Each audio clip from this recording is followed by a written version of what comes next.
So you clicked on this video because you are looking to get some property gains. Maybe you're looking to buy a first home, or perhaps you're looking to buy an investment property. If you are, then this video is for you, because in this video I'm going to go through all of the things that I learned on how to research a property before you buy one. So let's jump into it. So the first thing that you need to do when you are looking to purchase a property is to work out your budget and how much you're willing to spend on a property. So this can give you a goal to work towards. If you're in Australia, you can check out websites like realestate.com.au and also Domain. And if you're in the US, you can use a website like Zillow to have a look at different properties and really start to narrow down what your budget is and what you can afford. Personally, for me, something that I'm really grateful that I did do when I was purchasing a home is I actually got a home which was well within my budget. So now I'm not stressed about making my mortgage repayments because it definitely is within my means. So the next step is to work out what's actually important to you in a home or in an investment property. So I've created this spreadsheet which you can download using the link in my description below, and this is a similar spreadsheet that I created when I was looking for my first home with my boyfriend. So some things that I put on this spreadsheet was the address, the suburb, the link to the property so I could easily refer and compare different properties. I put the inspection date, whether I visited it or not, the asking price, and the sold price. So if a property on my list sold, then I would actually put down the sold price, because this can help me determine whether we're in a buyer's market or a seller's market. Because if the property did sell for more than the asking price, it means that there was probably a lot of demand for that property and we are likely in a seller's market. Whereas if the property sold for lower than the asking price, then it means that we are probably in a buyer's market. And this can also give me a bit of an understanding on how I should negotiate the price of the property and what kind of offer I should make on my property. So a few other things that I put on the spreadsheet include the type. So is it a house? Is it a unit? Is it a townhouse? What type of property is it? And I also put down the agent, their phone number, the number of bedrooms, bathrooms, and parking spots in the property, the price per meter square, and also the condition of the property. So when you do purchase a unit or an apartment in a complex, you essentially become a part owner of that complex and you are able to attend strata meetings. However, if you do have a lot of people in the strata, then it means that it can be quite difficult to get things approved. For example, if you do want to do renovations on your property later on, you will need to get approval from the strata board. And if there are thousands and thousands of people who live in those apartment blocks and you only have one apartment, it may mean that it can be difficult to get things passed. And that's one of the reasons why the apartment that I bought with my boyfriend is in a pretty small apartment block with only a couple of units.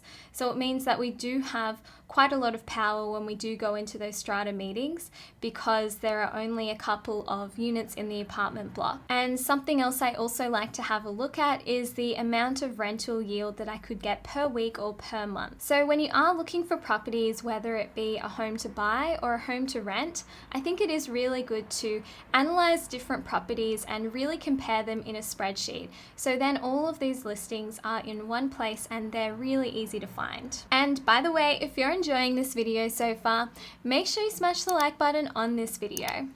And subscribe to this channel for more videos about investing and personal finance. I think the one thing I have learned when I have been looking for properties to buy is that you can actually buy a property which can look pretty run down for a decent price and then renovate it and make it look a lot better, which can increase the price of your property. So I think at the beginning when we were looking for our first home, we were only looking for brand new apartments, because I personally wanted a place with a dishwasher because I hate washing dishes. But what we ended up doing was we ended up purchasing a pretty old apartment with a really rundown kitchen and bathroom. And we ended up spending a bit of money renovating the kitchen and the bathroom. It costed a lot less than I thought it would. Initially, we were thinking it would cost at least $100,000 to do the bathroom and the kitchen, but it actually only ended up costing about $30,000 to do both. And we've been able to design design it exactly the way that we wanted to. Plus, it has also increased the value of our property by even more than what we spent on the renovations. So now you have your budget, you've got your spreadsheet ready to go, and you know what's kind of important to you and the type of place that you would like to buy. The next step is to actually start doing some research in the areas that you would like to buy into. So there are two websites that I use when I am researching different properties to buy. The first one is called Microburbs, and this is a really great all-in-one website which basically tells you quite a lot of data about the suburbs that you are potentially buying into. So it can tell you things like the local prices in the area. So how much are houses and apartments selling for in that area? It can also tell you things like the median rent in that particular area for houses and also apartments. It can also tell you things like planning applications. So for example, if there are any highways being built or any new developments being built in that particular area, and also the ethnicity and the HIP score of that area. I personally really like the HIP score. I think it's really cool. It shows you how trendy your area is and also I guess how convenient it is.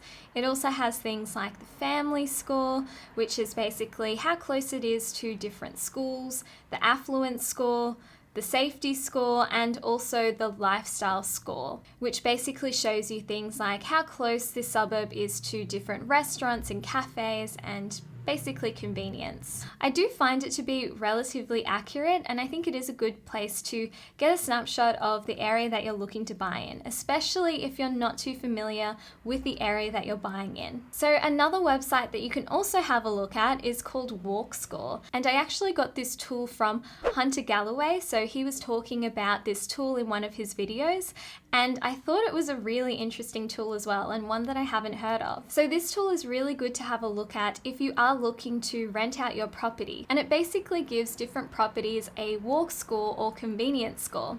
So you can have a look and see if the property that you're looking to buy in has good convenience. So it's out of 100, so obviously the higher the score, the better, and the lower the score, the worse it is. And the things that make up this score include things like how close this property is to drinking and dining, groceries, shopping, errands, parks, schools, and also culture and entertainment. Because essentially we do like to have things in easy walking distance if we are looking to go to the shops or if we are looking to get a bite to eat. So this tool is really good, especially if you're not too familiar with the area. And it also gives you a transit score, which basically shows you how convenient this particular property is to public transport and how easy it is to get places by public transport. So this is something which is personally quite important to me. Being a young person who doesn't drive very much, I do like to be able to walk to places a lot. I do like to have everything pretty close by. And I also do like to be close to a train station so I can easily get to the city without having to drive. So if this is something which is also important to you, and you may think it will be important to potential renters as well, this is a really good tool to have a look at. So now you've sussed out different areas and you figured out which kind of area you would like to target. The next step is to have a look at what the rental income potentially could be for this property. So this only really applies if you are looking to purchase an investment property. And the way that you can see the potential rental yield is having a look at those websites. So either realestate.com.au, Domain, or Zillow if you are in the US. And you can basically start typing in the suburb that you're looking to buy. And then instead of going into the buy column, you just go into the rent column. And this will basically bring you up a list of properties which are for rent. I think that this is probably the best way to have a look at the rental yield of properties, and obviously you will need to factor in other things like how big the place is, where the location is, and also the condition of the property. So if it has been newly renovated or if it is old, because these things can also impact the rental yield of that property. So once you've figured out the rental yield and you feel like you have a pretty good grasp on the properties that you're looking to purchase, the next step is to actually start working out how much you should be offering to buy the properties. So to do this, you will need to start researching similar properties which have sold quite recently in that area within a 2-kilometer radius. So you can have a look at Domain, realestate.com.au, and also Zillow if you are in the US. you simply go to the recently sold section and you will be able to type in the suburb which you're looking to buy and the type of property it is. The idea with real estate is similar sales essentially do have similar price tags attached. So you will need to have a look at like for like properties.